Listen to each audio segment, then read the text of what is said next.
In Greek mythology, Sisyphus was the founder and king of Phyra, the ancient name of Corinth. He was a promoter of navigation and commerce, but also a miser and a liar. He resorted to illicit means, including murder of travelers and walkers, to increase their wealth.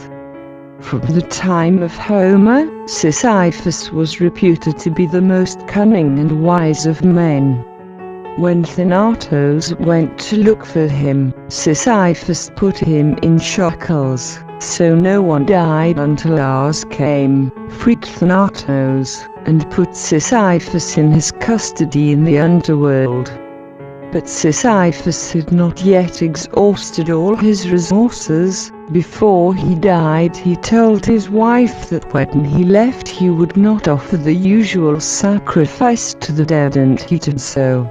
So in hell he complained that his wife was not fulfilling his duties, and convinced Hades to allow him to return to the upper world and thus punish her. But when he was back in Corinth, he refused to return in any way to the underworld, living several more years on earth until he was forcibly returned by Hermes. In the underworld, Sisyphus was forced to carry out his punishment, which consisted of pushing a huge stone uphill up a steep slope. But before it reached the top of the hill, the stone always rolled down, and Sisyphus had to start over from the beginning, again and again. This is told in the Odyssey. The reason for this punishment is not mentioned by Homer, and it is obscure. Some suggest that it is an ironic punishment on the part of Minos. Sisyphus did not want to die and will never die, but in exchange for a high price, and will not rest in peace until paying. According to some, he had revealed the designs of the gods to mortals. In this story we have found a meaning that we want to share. Sisyphus is described as a cunning character, so much that he could deceive death. The human being has always been in search of immortality, never has time to live the present. 99% of his life is looking towards the future or the past, but wasting the present. The problem of death is that we all want to flee from it. We prefer to turn it around when someone talks to us about this issue.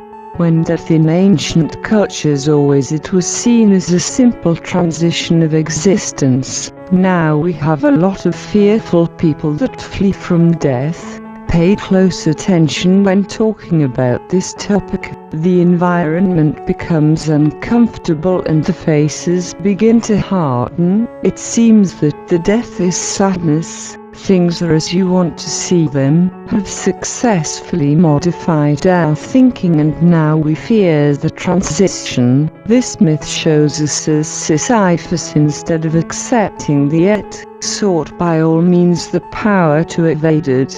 The astute man usually always tries to evade reality. The astute man does not want to know anything about the present, and usually lives in the future. He may have much knowledge, but personally I think he is not a wise man. A wise man accepts the events that he has lived, but he is the one who changes. If he changes it, it is quite likely that he will change those around him. This is difficult, because personally I always want to change people for good, but even trying to change hurt more instead of benefiting. I will try to moderate myself more by trying to help directly. Apologize for deviating. Oh, you there? Sisyphus was a good representation of humanity. Was punished by climbing a rock and letting it fall again for eternity. The rock represents all those projects we have in life. Once we have fulfilled our expectations, Then there is a downturn that makes us feel bad. It is as if what we do no longer has any meaning. Immediately the stone rolls to the bottom and we start new projects, or we become more ambitious. The world is ours.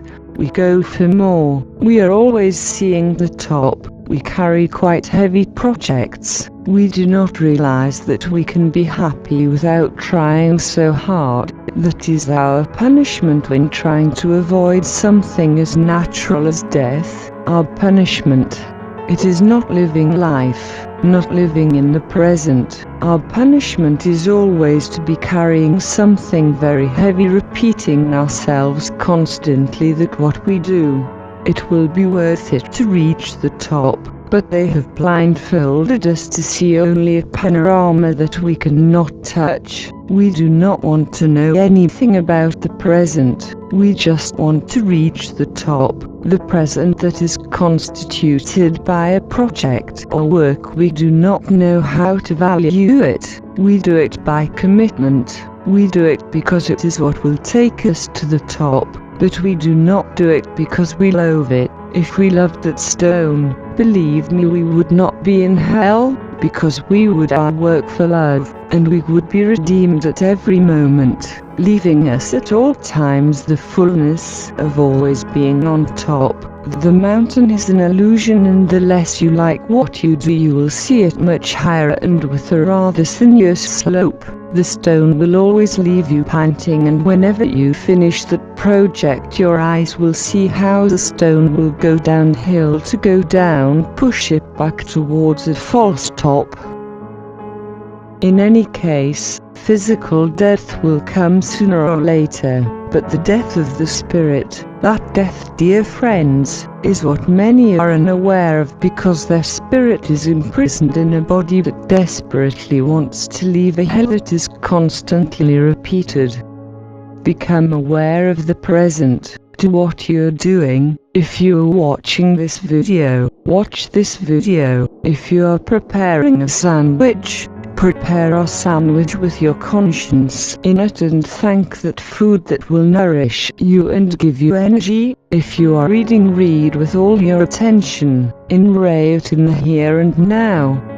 Accompany me in this task that I am trying to make part of my being, to live here and now. I send you a light hug wherever you are.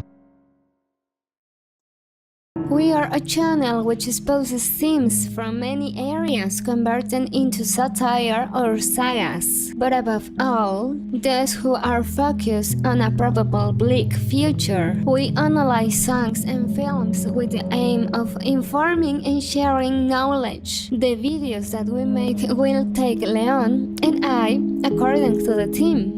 This is why we address issues of all kinds, from those who appear to be good as bad, but also give recommendations and proposals. We put our grain of